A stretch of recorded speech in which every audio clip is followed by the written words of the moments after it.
Welcome back dear, this is Ravi on the screen before you और आप देख रहे हैं unique new Bharati publication YouTube channel. आइए आज के इस सेशन में वंडर्स फॉर ऑल जो आज का हम लोगों का सेशन है, इसमें हम उन तरकीबों पे, उन व्यवहारों पे, उन फैक्ट्स पे ग्रामर की चर्चा करेंगे, भाषा साहित्य के वैसे तथ्यों पे चर्चा करेंगे जो पिछले हाल फिलहाल के एग्जाम में बड़े बड़े के माइंड को पजल्ड कर दिया है, कंफ्यूज कर दिया है। आइए चुटकी बजाते हैं, उन चीजों को देखते हैं, समझते हैं। आइए आज का इस जो सेकेंड एपिसोड है, सेकेंड एपिसोड का जो वंडर्स है, आइए उस वंडर्स का फर्स्ट पॉइंट क्या बता रहा है, ध्यान दें। माय डियर कह रहा है सेगमेंट जो हमारा कह रहा है noun plus preposition plus noun plus preposition plus noun plus preposition plus noun plus preposition plus noun plus preposition plus noun plus preposition, इस तरीके का नाउन और प्रीपोजिशन का रिपीटेशन हो रही है, दोहराव हो रहा हो, तो वैसे स्थिति में फैक्ट बता रहा है all the operations are done. My dear misreading है, all the operations are done according to the first noun. वाक्य में आगे जितने भी ऑपरेशंस होंगे, जो कोई भी कार्रवाई किया जाएगा, यदि कोई हेल्पिंग वर्ब आ रहा है, यदि कोई वर्ब का इस्तेमाल करना हो, यदि कोई सर्वनाम की इस्तेमाल करनी हो, तो वैसे केस में जो मेरा फर्स्ट प्रोनाउन है, पूरे कार्रवाई, पूरा एक्शन फर्स्ट नाउन के अनुसार होगा। ध्यान देंगे, ऑप्शन से समझ लेते हैं। ये दोनों ही सवाल पूछा हुआ है पूर्व के एग्जाम्स में, एकदम बिल्कुल इसी बेस पे ध्यान देने वाली बात। The people living at, noun है my dear, the people living at remote area in urban district of Bihar. ध्यान दीजिए, noun plus preposition, noun remote area, in है प्रीपोजिशन, फिर हमारा अर्बन डिस्ट्रिक्ट नाउन आ गया, फिर ऑफ प्रीपोजिशन हो गया माय डियर, फिर बिहार हो गया। देखिए ये फिगर हमारा बिल्कुल अप्लाइड हो रहा है, noun plus preposition plus noun plus preposition. ध्यान दीजिए आगे जो वर्ब आ रहा है माय डियर, मैं पहले ही कह दिया हूं, अब इसी के अनुसार यही सब्जेक्ट बन रहा है ना, इसी के अनुसार हमारा वर्ब आगे अप्लाई होगा ना। तो अब सवाल उठ रही है कि किसके अनुसार वर्ब इज लिख दूं, डिस्ट्रिक्ट के अनुसार इज लिख दूं, रिमोट एरिया है इज लिख दूं, या पीपल है तो आर लिख दूं। तो मैं स्पष्ट है, हमारा फैक्ट बिल्कुल आपको क्लैरिफाई कर रहा है माय डियर कि आगे जो ऑपरेशन होंगे आपका फर्स्ट वाले नाउन के अनुसार होगा। फर्स्ट का जो नाउन है माय डियर द पीपल, लोग, तो लोग जो है हमारा क्या कह रहा है कि लोग जो हैं बिहार के अरवल जिले के सुदूरवर्ती इलाकों में रहने वाले जो लोग हैं, वो अंडर ओपन स्काई, खुले आसमान के नीचे अपना जिंदगी गुजर बसर कर रहे हैं। खुले आसमान के नीचे अपना जिंदगी गुजर बसर कौन कर रहा है? क्या बिहार कर रहा है जिंदगी गुजर बसर? नहीं। अर्बन डिस्ट्रिक्ट कर रही है? नहीं। रिमोट एरिया कर रहा है? नहीं। लोग कर रहे हैं। तो माय डियर हमारा मूल सब्जेक्ट कौन है? पीपल है। यदि इसके फीलिंग को हम नहीं समझते हैं तो डायरेक्ट फैक्ट से हिट कर देंगे। फैक्ट मेरा बता रहा है कि आगे जो ऑपरेशन होगी, जो कार्रवाई होगा, जो हम काम करेंगे, वो हम फर्स्ट वाले नाउन के अनुसार करेंगे। फर्स्ट का नाउन जो मेरा पीपल है माय डियर प्लूरल है, इसलिए वर्ब भी प्लूरल अप्लाई करना होगा, आर लगाना होगा। सेकेंड एग्जांपल से समझते हैं। The condition of education in Bihar and UP in the ruling of the last 15 years. ध्यान दीजिए, कह रहा है कि ऑफ द लास्ट 15 ईयर्स, कह रहा है कि पिछले 15 सालों के रूलिंग में, यहां ऑफ देखिए हमारा प्रीपोजिशन हो गया, इन प्रीपोजिशन हो गया, इन प्रीपोजिशन हो गया, ऑफ प्रीपोजिशन हो गया, द कंडीशन नाउन हो गया माय डियर, एजुकेशन नाउन हो गया, बिहार एंड यूपी नाउन हो गया, इन द रूलिंग यहां नाउन हो गया, और देखिए द लास्ट 15 ईयर्स ये भी हमारा नाउन हो गया। अब देखिए noun plus preposition, noun plus preposition, noun plus preposition, noun plus preposition plus noun, ऐसा केस आ रहा है कि नहीं आ रहा है? तो ऐसे स्थिति में बिल्कुल हमें कोई कंफ्यूजन वाली बात नहीं, आगे जो सेंटेंस में जो एप्लीकेशन होगी वो फर्स्ट वाला नाउन के अनुसार होगा। फर्स्ट का नाउन हमारा क्या है? कंडीशन, स्थिति। तो क्या किस चीज का स्थिति है? तो गत 15 सालों के शासनकाल के, किसके शासनकाल के? बिहार और यूपी। कह रहा है कि बिहार और यूपी के गत 15 सालों के शासनकाल में शिक्षा की स्थिति has ऑब्ली have gone into the ditch, खाई में गिर गई है। शिक्षा की स्थिति खाई में चली गई है, गर्त में चली गई है। Now it oblique they is bad to worse. देखिए यहां पे मिसरीडिंग है, बैड टू वर्स। अब यह बद से बदतर हो गया है। माय डियर क्या चली गई है खाई में, गर्त में क्या चला गया है?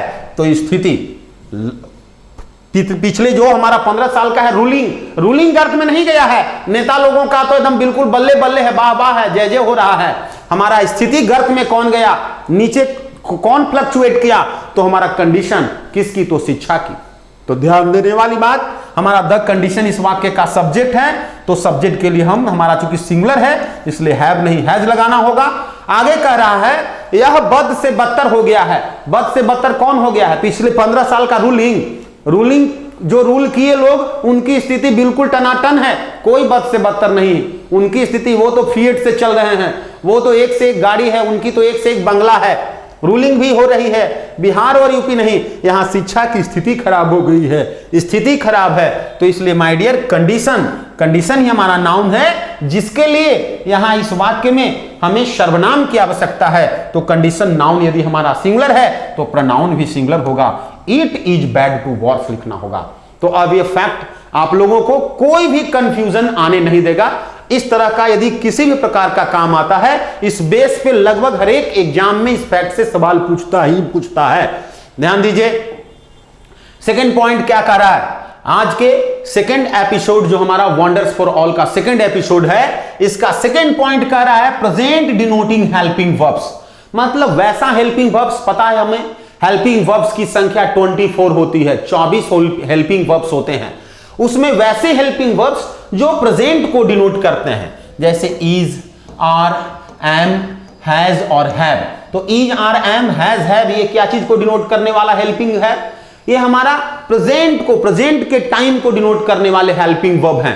अब देखिए, यदि इन तमाम हेल्पिंग वर्ब के साथ, यदि प्रेजेंट डिनोटिंग हेल्पिंग वर्ब जो है इनके साथ यदि हमारा फुल इन्फिनिटिव लगा हुआ है, फुल इन्फिनिटिव को my dear infinitive with to के नाम से भी जानते हैं, या उसी को 2 + V1 मतलब वर्ब 1 के पहले टू प्रीपोजिशन लगा हुआ हो तो उसी को फुल इन्फिनिटिव या इन्फिनिटिव विथ टू कहते हैं। ध्यान दीजिए, तो यदि ये केस बन रहा है, मतलब किसी भी केस में, किसी भी हमारा सेंटेंस में is, are, am, has, have के साथ फुल इन्फिनिटिव 2 + V1 लगा हुआ है, तो वैसा केस, वैसी एक्सप्रेशन फ्यूचर के टाइम को एक्सप्रेस करेगा। ऐसा नहीं कि is, are, am, has, have लगा हुआ है और वर्ब का फर्स्ट फॉर्म है तो उससे हमारा एक्शन जो हो प्रेजेंट में डिनोट करेगा, नहीं, वो एक्शन भविष्य में होने की बात स्पष्ट कराएगा। ध्यान दीजिए क्या कर रहा है, I am going to start new business. देखिए, तो ये तो इज, आर, एम लगा हुआ है, वर्ब का चौथा फॉर्म लगा हुआ है, फिर हमारा 2 + V1 लगा हुआ है, तो ऐसे वाक्य तो प्रेजेंट टेंस के वाक्य हैं। प्रेजेंट टेंस का है, मान रहे हैं कि प्रेजेंट टेंस का है, परंतु इसका जो टाइम है माय डियर वो प्रेजेंट की फीलिंग नहीं कराएगा, फ्यूचर के फीलिंग को देगा। मतलब ये काम अभी नहीं हो रहा है, भविष्य में होगा। आइए भावनाओं से समझते हैं, कह रहा है इसका क्या यथार्थ आ रहा है, क्या इसकी फीलिंग आ रही है। I am going to start a new business, मैं एक नया व्यवसाय शुरू करने जा रहा हूं। क्या व्यवसाय शुरू हो गई है, क्या व्यवसाय स्टार्ट में अभी कर रहा हूं, क्या नहीं, करने जा रहा हूं, मतलब आगे चल करके आगे आने वाली समय में व्यवसाय शुरू होगी। तो माय डियर, यहां पे जो काम होने वाला है वो भविष्य में होने वाला है। देखिए, इज, आर, एम है, प्रेजेंट है, लेकिन यहां फीलिंग इसकी क्या चीज है, फ्यूचर का है। तो आप देख सकते हैं प्रेजेंट डिनोटिंग हेल्पिंग वर्ब्स है और उसके साथ 2 + V1 यदि देखते हैं तो इस केस में आप इसको क्या समझेंगे, फ्यूचर के टाइमिंग को, फ्यूचर के एक्सप्रेशन को, फ्यूचर के अभिव्यक्ति को दिखाने वाला सेंटेंस समझेंगे। ये सेंटेंस फ्यूचर के एक्शन को डिनोट कर रहा है। ध्यान दीजिए, the train is to start now, गाड़ी जो है प्रस्थान करने वाली है, प्रस्थान की नहीं है, प्रस्थान अभी कर नहीं रही है। जिस समय वक्ता बोल रहा है उस समय प्रस्थान नहीं कर रहा है, आगे उसके आने वाले समय में करेगा। मतलब गाड़ी को प्रस्थान करने में आगे आने वाली समय जो अभी जो हमारे आंखों के सामने नहीं है उसमें प्रस्थान करेगी। तो ये भी हमारा देखिए इज है लेकिन 2 + V1 है, तो फ्यूचर के टाइम को दिखा रहा है। ध्यान दीजिए, India is likely to win this match, Bharat यह मैच, यह मुकाबला जीतने वाला है, जीतने को है, अभी जीत नहीं रहा है, हमारे सामने वैसा कोई घटना नहीं हो रहा है जिससे लग रहा है कि जीत रहा है या जीता नहीं है, भविष्य में जीतेगा। आगे आने वाले 2 मिनट, 10 मिनट, 20 मिनट, 1 घंटा, 2 घंटा, 5 घंटा में जीत जाएगा। भविष्य में वो काम होगा, ये वो चीज फुलफिल होगा, वो अचीवमेंट मिलेगा। तो ये फीलिंग जो है इसका क्या है बाबू, फ्यूचर का एक्सप्रेशन है, फ्यूचर को एक्सप्रेस कर रहा है। कह रहा है कि इट्स अबाउट टू रेन, देखिए यहां भी इज हमारा क्या है, प्रेजेंट को डिनोट करने वाला हेल्पिंग वर्ब है और 2 + V1, तो इसको भी हम क्या कहेंगे, फ्यूचर डिनोटिंग एक्शन इसको बोलेंगे, फ्यूचर को डिनोट करने वाले एक्शन है। कह रहा है कि यू हैव प्रेजेंट का हमारा हेल्पिंग वर्ब है और टू फुलफिल है, तो ऐसे स्थिति में इसको भी यहां पे सेंस आएगा, you have to fulfil your dream, आपको अपना लक्ष्य पूरा करना है, पूरा किए नहीं है, अभी आप पूरा कर नहीं रहे हैं, आगे करेंगे, करना है, भविष्य की बात है, भविष्य का आपका प्लानिंग है, योजना है कि मुझे लक्ष्य ऐसा करना है, यह काम करनी है। तो इस प्रकार का यदि कहीं पे किसी भी वाक्य में कहीं यदि आप देखते हैं तो उसका फीलिंग, उसको आप स्पष्ट समझ सकते हैं कि वो काम भविष्य में होगा और उसकी फीलिंग भविष्य का आएगा, फ्यूचर की आएगी। आइए आज के सेकंड एपिसोड का जो हमारा थर्ड पॉइंट है, जो थर्ड फैक्ट है, जो थर्ड वंडर्स है, ध्यान दीजिए माय डियर, बहुत इंपॉर्टेंट पॉइंट और सबसे ज्यादा जो माइंड को कंफ्यूज करता है वो चैप्टर अंग्रेजी भाषा साहित्य में वो है प्रीपोजिशन। तो प्रीपोजिशन का जो सबसे यूनिक फैक्ट है वो मैं आज आप लोगों को स्पष्ट करा रहा हूं, ध्यान से समझेंगे। कह रहा है कि एनी प्रीपोजिशन, किसी वाक्य में कहीं आप कोई भी प्रीपोजिशन देखते हैं, आंख मूंद करके आप बिफोर का इस्तेमाल करेंगे, वर्ब के चौथे फॉर्म का इस्तेमाल करेंगे, वर्ब के आईएनजी वाले फॉर्म का इस्तेमाल करेंगे माय डियर। परंतु एक प्रीपोजिशन है वो है to.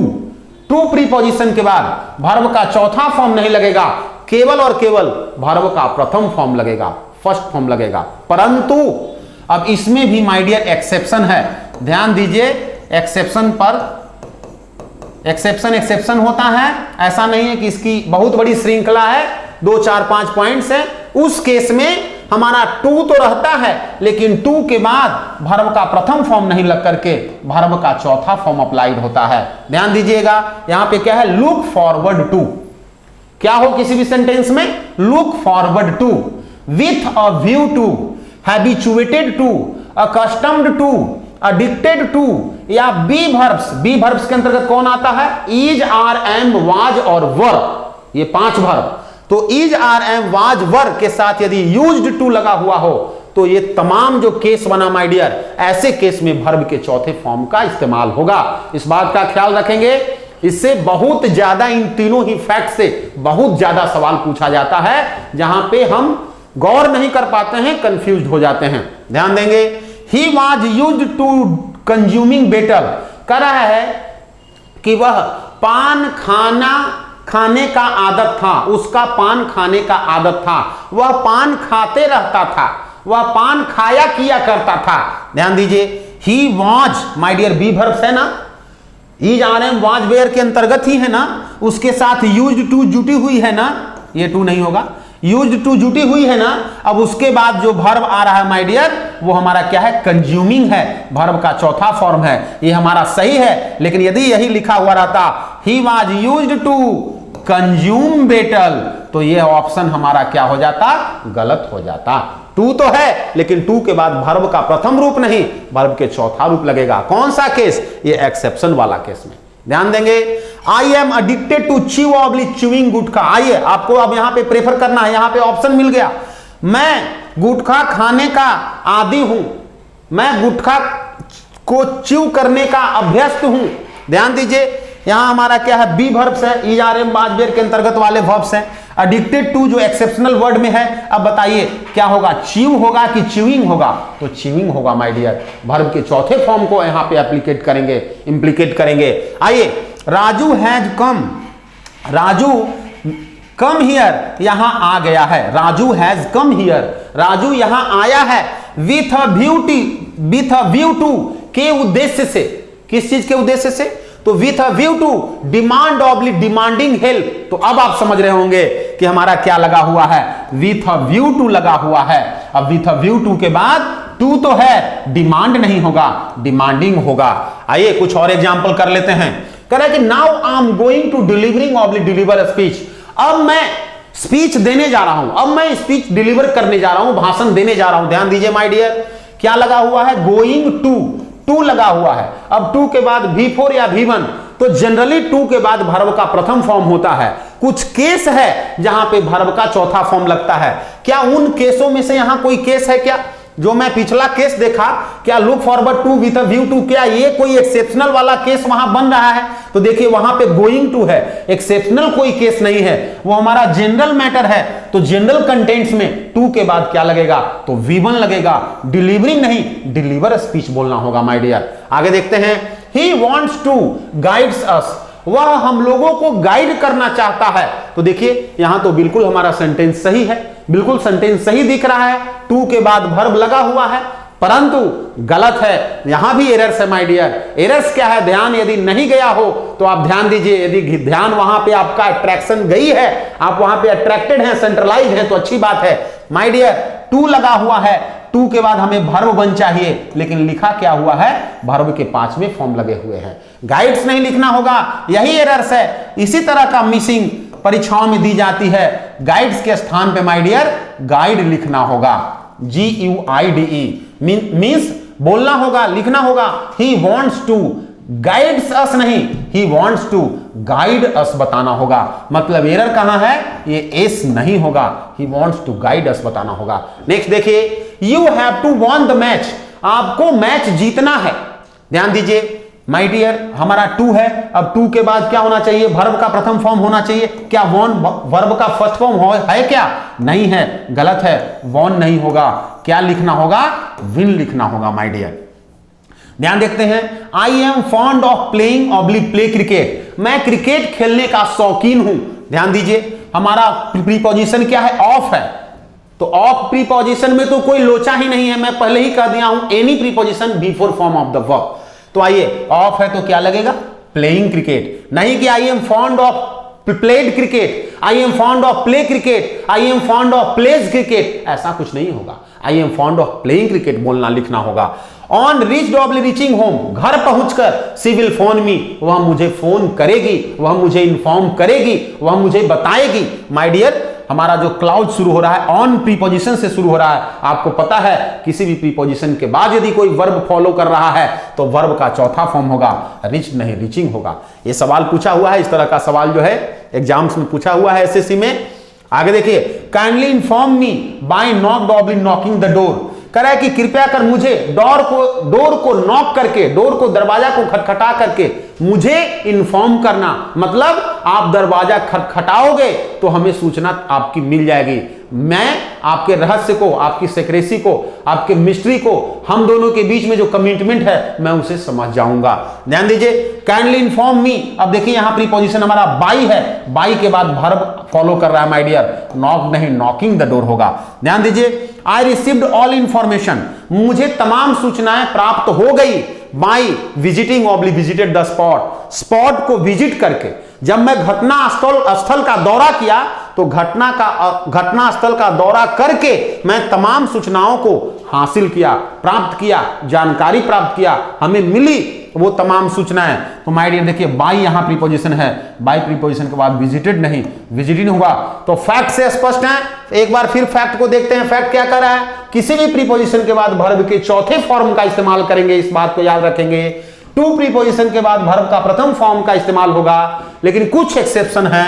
Look forward to, with a view to, habituated to, accustom to, addicted to, be verbs is, are, am, was, were और उसके साथ यूज्ड टू जुड़ा हुआ है, तो इस केस में भी वर्ब फोर और इन तमाम केस में भी वर्ब फोर का इस्तेमाल करेंगे। आइए माय डियर, आज के इस एपिसोड का जो नेक्स्ट पॉइंट है, जो नेक्स्ट फैक्ट है, उस पर चर्चा करते हैं। बहुत ही सिंपल फॉर्म। ऐसे हम लोग जब आइडेंटिफिकेशन ऑफ एडजेक्टिव और आइडेंटिफिकेशन ऑफ जब एडवर्ब पढ़ रहे थे कि किसी भी शब्दों को देख करके हम एडजेक्टिव्स को पहचान जाएंगे कैसे। हम देखते ही किसी भी वाक्य में कहीं किसी भी जगह पे एडवर्ब्स को पहचान जाएंगे, तो वो कैसे? तो ये आप जो है डिस्क्रिप्शन बॉक्स में जाकर के identification of adjective, identification of noun, identification of सर्वनाम या आइडेंटिफिकेशन ऑफ एडवर्ब का डिस्क्रिप्शन में जाकर के आप डिटेलिंग ले सकते हैं। पूरा डिस्कशन वहां पे किया हुआ है, परंतु एक छोटा सा पॉइंट उसी से यहां पे आप देख सकते हैं।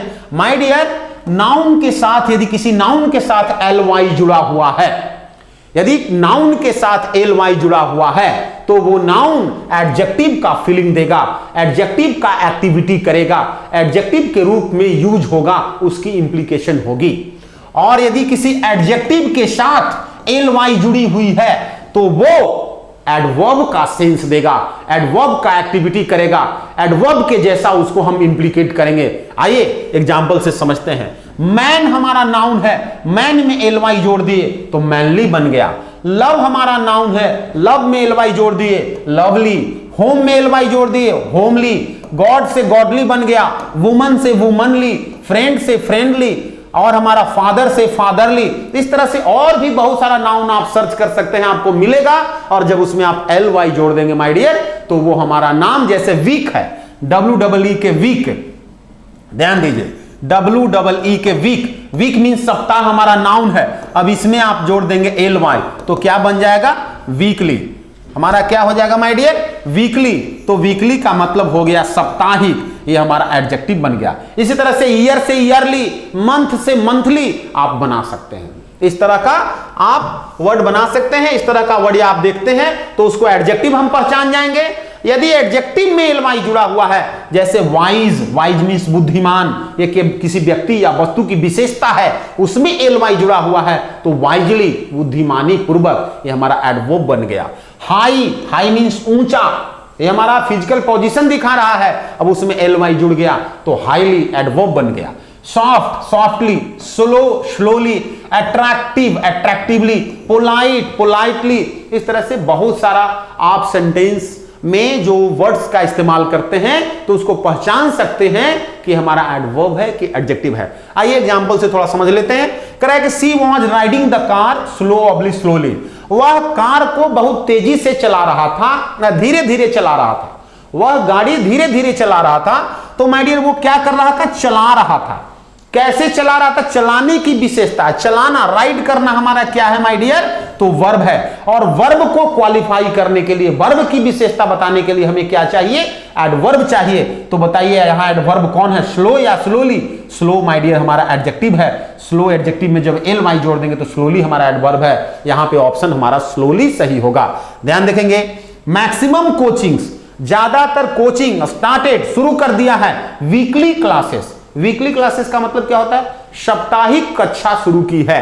माय डियर क्या किया है, कक्षा शुरू किया है। कक्षा है, कैसी कक्षाएं हैं, किस प्रकार की कक्षाएं चल रही हैं, किस प्रकार का कक्षा शुरू किया गया है, तो साप्ताहिक।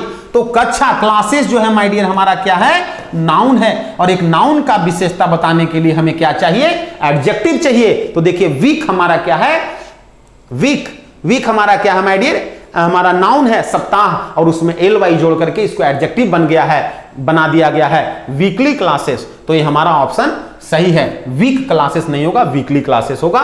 तो इस तरह से आप एडजेक्टिव और एडवर्ब को समझ पा रहे हैं। आइए आज के इस episode, second episode wonders for all, इस वीडियो सेशन का जो लास्ट पॉइंट है, जो हमारा काफी वीवीआई पॉइंट है, और इससे बहुत ज्यादा सवाल हर एक क्षेत्र का एग्जाम में, चाहे एकेडमिक सेक्टर का हो या कॉम्पिटिटिव का हो, दोनों ही सेक्टर में सवाल पूछे जाते हैं। आइए इसको बहुत अच्छे तरीके से समझना है। ध्यान दीजिए, फैक्ट क्या कह रहा है, pronoun plus that oblique as plus the same case of pronoun. My dear यहां बता रहा है, देखिए इंडिकेट कर रहा है कि यदि दैट या एज, तो दैट या एज क्या है, दैट या एज किसी वाक्य में दो क्लाउज को जोड़ने के लिए रिलेटिव प्रोनाउन के रूप में, कंजंक्शन के रूप में, कनेक्टर के रूप में, संयोजक के रूप में इस्तेमाल करते हैं जोड़ने के लिए। तो ध्यान देंगे कि दैट या एज के पहले दैट या दैट नहीं माय डियर, दैट जो है यहां पे हमारा क्या है, दैट नहीं, दैट नहीं होगा, यहां पे दैन होगा, सॉरी दैट नहीं, यहां पे दैन होगा, दैन या एज के पहले। तो दैन या एज से क्या दिखाते हैं, दैट या एज से कंपैरिजन को एक्सप्रेस करते हैं, कंपैरिजन दिखाते हैं। हाँ, इक्वलिटी का या अनइक्वलिटी का, समानता का या असमानता का। तो ध्यान दीजिए, किसी भी वाक्य में, किसी सेंटेंस में यदि हम दैन क्या देख पा रहे हैं, दैन देख पा रहे हैं, दैन या एज लगा हुआ है, तो ध्यान दीजिए इस दैन या एज के पहले जैसा प्रोनाउन लगा हुआ रहेगा, इस प्रोनाउन का जो भी केस होगा, केस मूलतः नॉमिनेटिव, ऑब्जेक्टिव और पॉजेसिव केस की बात होती है। तो प्रोनाउन का जो केस होगा, नॉमिनेटिव, ऑब्जेक्टिव या पॉजेसिव, आगे वाला जो प्रोनाउन होगा वही केस का होगा। देखिए हाईलाइट करके दिखाया हुआ है एरो से, the same case of pronoun follow करेगा देन और एज के बाद। आइए एग्जांपल से समझते हैं। You like me as much as him, कह रहा है कि आप मुझे पसंद करते हो एज मच एज, उतना ही जितना कि उसे पसंद करते हो। देखिए तो माय डियर एज है ना, अब इस एज के पहले जो सर्वनाम लगा हुआ है वो क्या लगा हुआ है, मी लगा हुआ है। तो मी हमारा ऑब्जेक्टिव केस का प्रोनाउन है। तो यहां पे क्या आएगा, हिम आएगा या ही आएगा, यहां पे हिम होगा या ही होगा। देखिए दो ऑप्शन मैं बना दिया, हिम या ही। तो माय डियर यहां नॉमिनेटिव ऑब्जेक्टिव केस का प्रोनाउन है, इसलिए यहां भी ऑब्जेक्टिव केस का प्रोनाउन होगा, ही नहीं होगा। अब इसकी फीलिंग से समझते हैं, इसका भाव क्या रहा है उस भाव से समझते हैं। तो ध्यान दीजिए, कह रहा है कि यू लाइक मी, आप मुझे पसंद करते हैं एज मच एज हिम, जितना कि उसे पसंद करते हैं। तो ध्यान दीजिए यहां पे सब्जेक्ट कौन है, यू, और आप क्या कहा, सब्जेक्ट क्या काम कर रहा है, पसंद करने का। आप पसंद करते हैं किसे, मुझे, और केवल मुझे ही पसंद नहीं करते हैं, आप उसे भी पसंद करते हैं। मतलब इस वाक्य का दो दो ऑब्जेक्ट है, पसंद करने का काम मुझ पे भी हो रहा है और उस पे भी हो रहा है। तो मी भी ऑब्जेक्ट होगा, ऑब्जेक्ट के केस में है, तो ही भी, यहां जो ही का भी जो आएगा माय डियर वो ऑब्जेक्टिव केस होगा। यहां भी हमें क्या लिखना होगा, हिम लिखना होगा। यहां पे यदि ही का ऑप्शन आ रहा है तो वो गलत होगा, ध्यान देंगे। कह रहा है कि ही लाइक्स यू, वह आपको पसंद करता है, मोर देन आई ऑब्ली मी, यहां पे ऑप्शन दिया हुआ है, मुझसे ज्यादा। माय डियर पसंद करने का जो काम है उसके द्वारा जो हो रहा है ये क्लियर है कि पसंद वो आपको भी करता है और मुझे भी करता है। तो माय डियर पसंद करने का काम किस पे हो रहा है, आप पे हो रहा है, मुझ पे हो रहा है। तो जिस पे काम होता है, जिस पे कोई क्रिया होती है वो क्या होता है, सेंटेंस का ऑब्जेक्ट होता है। तो ऑब्जेक्ट के रूप में आई होगा कि मी होगा, मी होगा। ये तो फीलिंग वाली बात हो गया। मैं यदि फीलिंग को नहीं समझ रहा हूं, मुझे यदि इसका मीनिंग क्लियर नहीं हो रहा, तो हम डायरेक्ट फैक्ट से चल सकते हैं। देखिए यहां हमारा सर्वनाम है, देन लगा हुआ है, देन के पहले वाला जो प्रोनाउन है क्या है, यू है। तो आप कहिएगा कि यू तो नॉमिनेटिव में भी होता है और ऑब्जेक्टिव में भी यू ही होता है। तो देखिए ही लाइक्स यू, ये जो सेंटेंस है ही लाइक्स यू, वह आपको पसंद करता है। यहां पे यू क्या है, होता है यू आपका नॉमिनेटिव और ऑब्जेक्टिव दोनों, लेकिन वह आपको पसंद करता है। यहां पे यू क्या है माय डियर, सेंटेंस के अनुसार ये हमारा क्या है, ऑब्जेक्ट है, मतलब ये ऑब्जेक्टिव केस हो गया। तो हम पहले ही जानते हैं कि देन के पहले हमारा जब जो सर्वनाम है ऑब्जेक्टिव केस का है तो बाद में भी ऑब्जेक्टिव केस का ही सर्वनाम लगेगा, आई नहीं लगेगा, मी रखना होगा। ध्यान दीजिए, आई लव यू, मैं आपको लव करता हूं, एज मच एज, उतना ही, डज ही ऑब्ली हिम, वो लव करता है। माय डियर ध्यान दीजिए, यहां पे जो है एक हमारा सब्जेक्ट यहां है जो मुझे लव करता है, और यहां जो हमारा जो सर्वनाम देख रहे हैं ये हमारा ऑब्जेक्ट नहीं है, ये भी क्या है, सब्जेक्ट ही है। मतलब ऑब्जेक्ट केवल आप हैं, आपको वो भी लव करता है और मैं भी लव करता हूं। तो माय डियर सब्जेक्ट के केस में क्या होगा, सब्जेक्ट के केस में तो नॉमिनेटिव, सब्जेक्ट के लिए तो नॉमिनेटिव केस का प्रयोग होता है, तो यहां पे हिम नहीं होकर के ही का प्रयोग होगा। इस चीज को समझना है। यहां पे बहुत सारे लोग क्या हो जाते हैं, बिल्कुल कंफ्यूज हो जाते हैं। ध्यान दीजिए यहां पे डज लगा हुआ है। अब देखिए तो डज जो है किसके लिए आया है, डज हेल्पिंग वर्ब किसके लिए आया है, सब्जेक्ट के लिए। हेल्पिंग वर्ब किसके लिए लगता है, किसी सब्जेक्ट के लिए लगता है। तो सब्जेक्ट के केस में बताइए ही होगा कि हिम होगा, तो ही होगा। अब इसके भाव से समझते हैं। कह रहा है कि आई लव यू, मैं आपको पसंद करता हूं, एज मच एज, उतना ही मैं आपको पसंद करता हूं जितना कि वो आपको पसंद करता है। मतलब मैं भी पसंद करता हूं और वो भी पसंद करता है। तो वो पसंद करता है, कौन पसंद करता है, ही लव्स यू। तो यहां पे क्या होना चाहिए, ही, क्योंकि उसी के लिए इसी लव को नहीं लिखकर के यहां डज लिखा हुआ है इसी लव के लिए, तो ही लव्स यू। तो ही लव्स यू होगा कि हिम लव्स यू होगा, तो ही लव्स यू होगा, क्योंकि ये भी सब्जेक्ट का केस है। तो यहां ही हमारा ऑप्शन हो जाएगा। आगे कह रहा है कि you are as great as her oblique she is.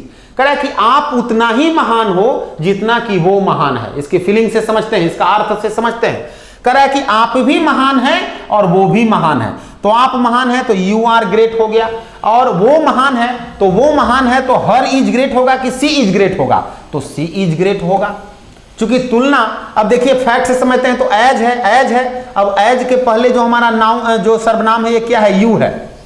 As के पहले वाला जो माय डियर सर्वनाम है वो क्या है, यू है। ध्यान दीजिए, एज जो एज है इसके पहले वाला सर्वनाम यू है। यू कौन सा केस में यहां है, नॉमिनेटिव केस में है, सब्जेक्ट के रूप में है। तो सब्जेक्टिव केस में है, जब सब्जेक्ट है तो यहां भी सब्जेक्ट ही होगा। दूसरा देखिए यहाँ इज लगा हुआ है, तो इज हेल्पिंग वर्ब किसके लिए लगा है? सब्जेक्ट के लिए लगा है। तो सब्जेक्ट हर इज होगा कि सी इज होगा? इज अपने पहले क्या प्रीसीड करेगा? सब्जेक्ट को। सब्जेक्ट के केस में सी का प्रयोग होगा। तो आप फीलिंग से समझिए, फैक्ट को लगाइए, या आप यहाँ पे जो हमारा कंटेंट दिया हुआ है उस कंटेंट्स के हिसाब से समझिए। तो आशा करता हूं कि यह वीडियो आप लोगों को बहुत अच्छा लगा होगा। इसी प्रकार का एक से एक बढ़कर के वीडियो को प्राप्त करने के लिए और भिन्न भिन्न प्रकार का जो वंडर्स, जो आश्चर्य हैं, जो हमें कंफ्यूज करता है, जो हमारी माइंड में भिन्न भिन्न प्रकार के कॉम्प्लिकेशन को क्रिएट करता है, तो ऐसे ही वीडियो प्राप्त करने के लिए माय डियर हमारे इस YouTube चैनल को ज्यादा से ज्यादा आप लाइक दें, शेयर करें, सब्सक्राइब करें, अपने दोस्तों को बताएं। बहुत बहुत धन्यवाद। हम मिलते हैं अगले एपिसोड में। बहुत बहुत धन्यवाद।